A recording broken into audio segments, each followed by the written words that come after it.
I am live. I'm reading The Three Comedians. It's a book by Greene, published 1966.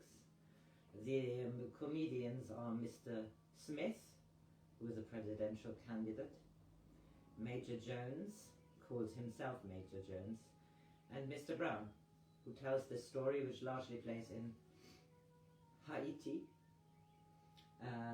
It's all in the blurb on my YouTube, etc. And there has been quite a lot happening. The place is ruled by the Tonton Macoute, which are a group which rules with violence, and Papa Doc is the president. We are here in the second part. It's Roman 3.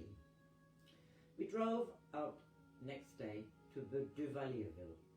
Mr. Smith and I, the minister, with a Tonton Macoute for a driver.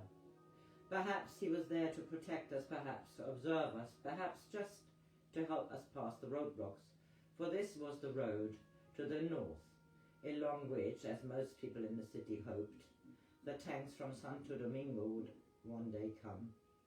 I wondered what good the three shabby militiamen at the roadblock would be then. Hundreds of women were flocking into the capital for market. Riding side saddle on their bourriges, they stared at the fields on either side and paid us no attention. We didn't exist in their world. Buses went by, painted in stripes of red and yellow and blue. There might be little food in the land, but there was always colour. The deep blue shadows sat permanently on the mountain slopes. The sea was peacock green. Green was everywhere, in all its varieties, the poisoned bottle green of sisal slashed with black, the pale green of banana trees, beginning to turn yellow at the tip, to match the sand at the edge of the flat green sea. The land was stormy with colour. A big American car went by with reckless speed on the bad road and covered us with dust, and only the dust lacked colour. The minister brought out a bright scarlet handkerchief and dabbed his eyes. "Salute!" he exclaimed. Mr. Smith put his mouth close to my ear and whispered, "Did you see who those people were?" "No.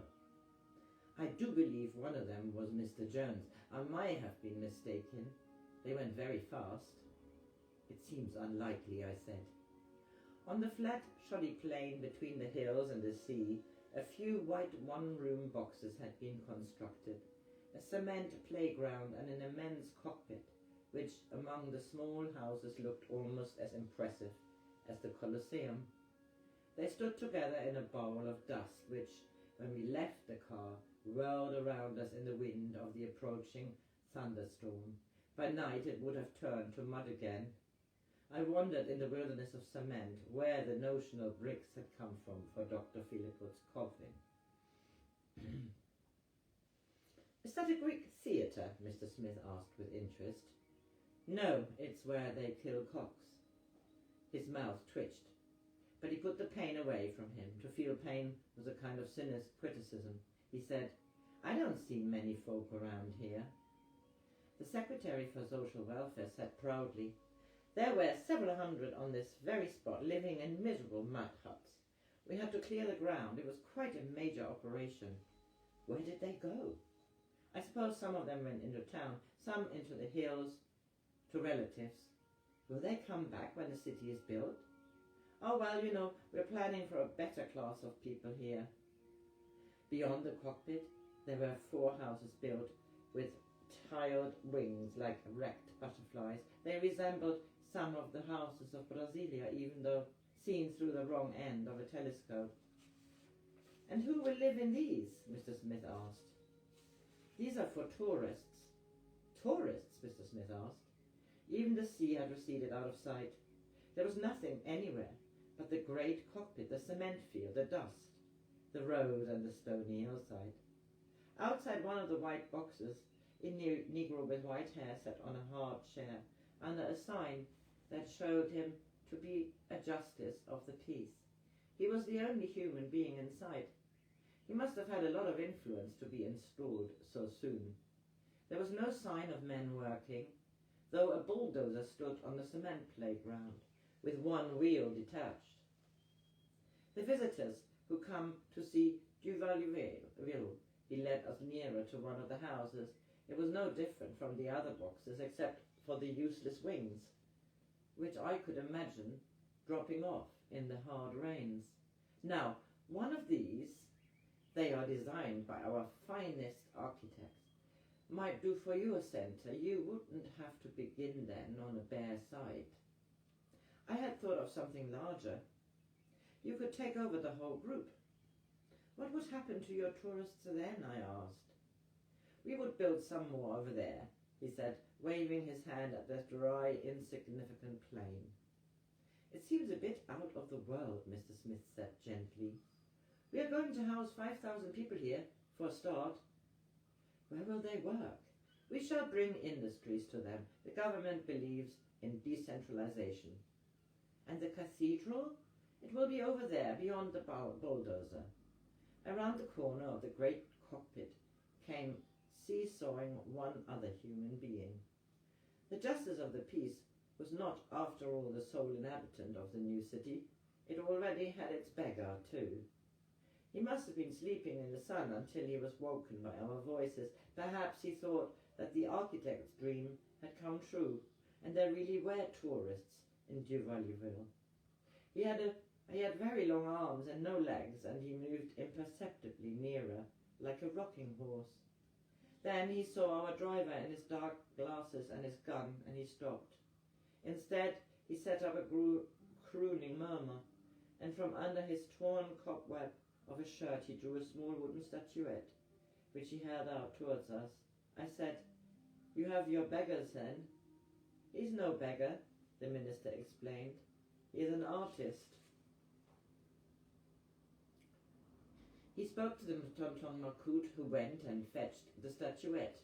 It was the figure of a half-naked girl, indistinguishable from the dozens in the Syrian stores that waited for gullible tourists who never came now. "Let me make you a present," the minister said, handing the statuette to Mr. Smith, who took it with embarrassment. "An example of Haitian art." "I must pay the man," Mr. Smith said. "No need, the government looks after him." The minister began to lead the way back to the car, his hand on Mr. Smith's elbow to guide him over the broken ground. The beggar rocked to and fro, making sounds of melancholy and desperation. No words were distinguishable. I think he had no roof to his mouth. "What is he saying?" Mr. Smith asked. The minister ignored the question. "Later," he said, "we will have a proper art centre here, where the artists can live and relax and get their inspiration from nature.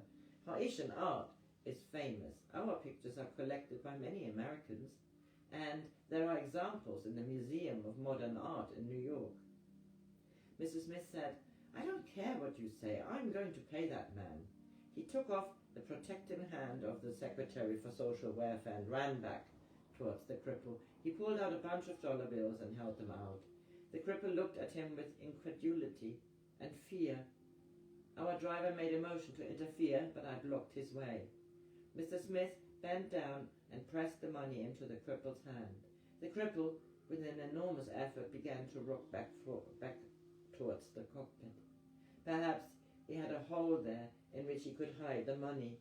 There was an expression of rage and disgust on the driver's face, as though he had been robbed. I think he contemplated drawing his gun. His fingers went to his belt and putting an end to at least one artist. But Mr. Smith was coming back along his line of fire. "He's made a sale all right," Mr. Smith said with a satisfactory smile. The justice of the peace had risen to watch the transaction. Outside his box beyond the playground, standing, he was an enormous man. He put his hand over his eyes to see better in the hard sunlight. We took our places in the car, and there was a momentary silence. Then the secretary said, "Where would you like to go now?" "Home," said Mr. Smith laconically. "I could show you the site we have chosen for the college." "I've seen enough," Mr. Smith said. "I'd rather go home, if you don't mind." I looked back. The justice of the peace was running fast on long, loping legs across the cement playground, and the cripple was rocking back with desperation towards the cockpit. He reminded me of a sand crab scuttling to its hole. He had only another 20 yards to go, but he hadn't a chance. When I looked round a minute later, Duvalier was hidden by the dust cloud of our car. I said nothing to Mr. Smith, for he was smiling happily at a good action accomplished. I think he was already rehearsing the story he would tell to Mrs. Smith, a story which would enable her to share his sense of happiness. After we had gone a few miles, the minister said, "Of course, the tourist site is partly the responsibility of the Secretary for Public Works, and the Secretary for Tourism would also have to be consulted. But he is a personal friend of mine. If you cared to make the necessary arrangements with me, I would see that the others were satisfied." "Satisfied?" Mr. Smith asked. He was not wholly guileless, though he had been unshaken by the beggars in the post office. I believe the city of Duvalier had opened his eyes. "I mean," the minister said, he produced a box of cigars from the back of the car. "You will not want to be involved in endless discussions. I will represent your views to my colleagues. Take a couple of cigars, Professor." "No, thank you, I don't smoke." The driver did. He saw what was going on in his mirror, and leaning back, he abstracted 2 cigars. One he lit and one he put in his shirt pocket. "My views," Mr. Smith said, "if you want them, you shall have them. I don't see your Duvalier being exactly a centre of progress. It's too remote. You would prefer a site in the capital." "I'm beginning to reconsider the whole project," Mr. Smith said, in a voice so final that even the minister relapsed into uneasy silence. So that was the end of this chapter 3. Today is the 29th of September. And a lovely